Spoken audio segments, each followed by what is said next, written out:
सौनक जी महाराज ने प्रश्न किया, महाराज आपने कहा कि परीक्षित को भागवत की कथा सुखदेव जी ने सुनाई, ये परीक्षित कौन है, परीक्षित का जन्म कैसे हुआ, आप हमें ये कथा सुनाइए।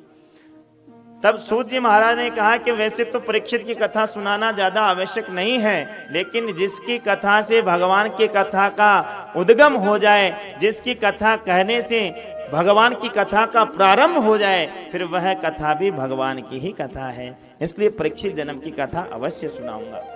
तब महाराज श्री सुखदेव जी कहने लगे कि जब कौरव और पांडवों के युद्ध का अंतिम चरण चल रहा था, उस समय दुर्योधन ने अपनी गदा से भीमसेन की जंघा पर प्रहार किया और जंघा पर प्रहार होने से भीमसेन घायल होकर धड़ाम से जमीन पर गिर पड़ा और दुर्योधन के गिरते ही जमीन पर सभी पूरा युद्ध शांत हो गया और पांडव तो महाराज उत्सव मनाने लगे, प्रसन्न हुए। अब इधर महाराज दुर्योधन अपनी मृत्यु का एक एक पल काट रहा था। देखिए इसकी भी एक कथा है कि दुर्योधन के जंघा पर ही भीमसेन ने प्रहार क्यों किया, क्योंकि एक समय की बात है, माता गांधारी जो कौरवों की माता है, वो महाराज हमेशा अपने आंखों पर पट्टी बांध के रखती थी।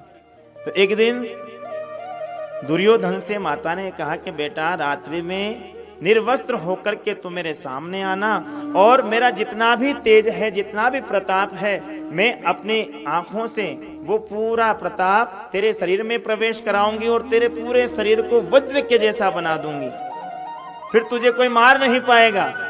तब महाराज दुर्योधन अपनी माता गांधारी की बात सुनकर के अर्धरात्रि में निर्वस्त्र होकर के माता के कक्ष में प्रवेश करने लगे। अब महाराज कन्हैया को तो सब पता है, उनसे क्या छुपा रहता है।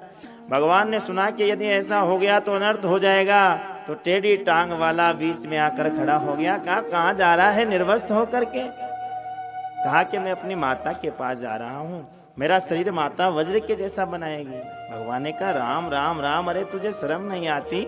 छोटा बालक होता है तब माता के पास निर्वस्त्र रहे, कोई बात नहीं, लेकिन तू अब युवा है, जवान है और बड़ा होने के बाद अपनी माता के पास निर्वस्त्र होकर के जाएगा।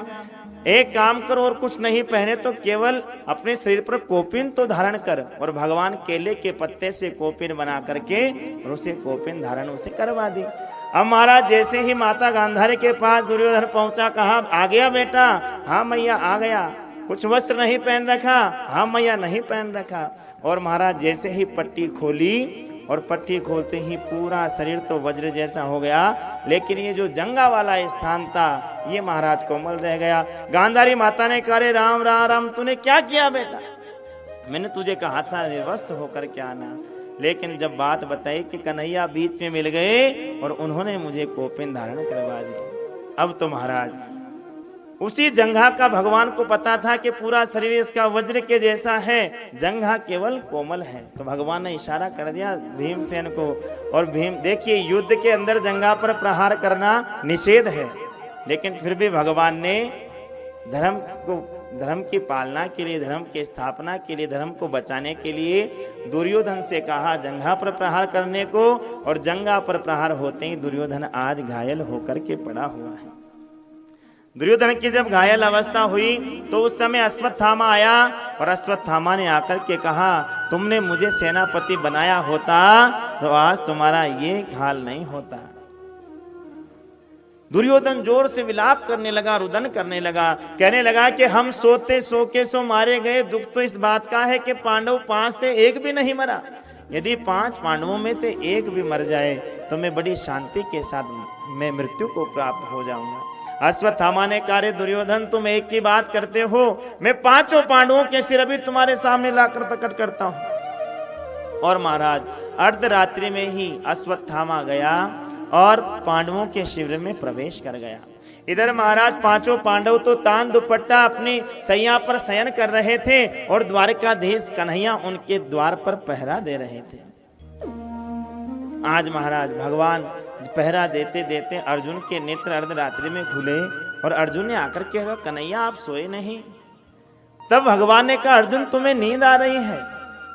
अर्जुन ने कहा केशव आपके जैसा किसी का रखवाला हो तो भला निद्रा क्यों नहीं आएगी? हमारी बागडोर जब आपने संभाल रखी है तो हमें किस बात की चिंता? भगवान ने कहा अर्जुन आज ये स्थान हमारे रहने योग्य नहीं, आज हम कहीं और चलते हैं। और महाराज देखिए भगवान स्वयं जिसके रक्षक हो भला उसका कौन क्या बिगाड़ सकता है।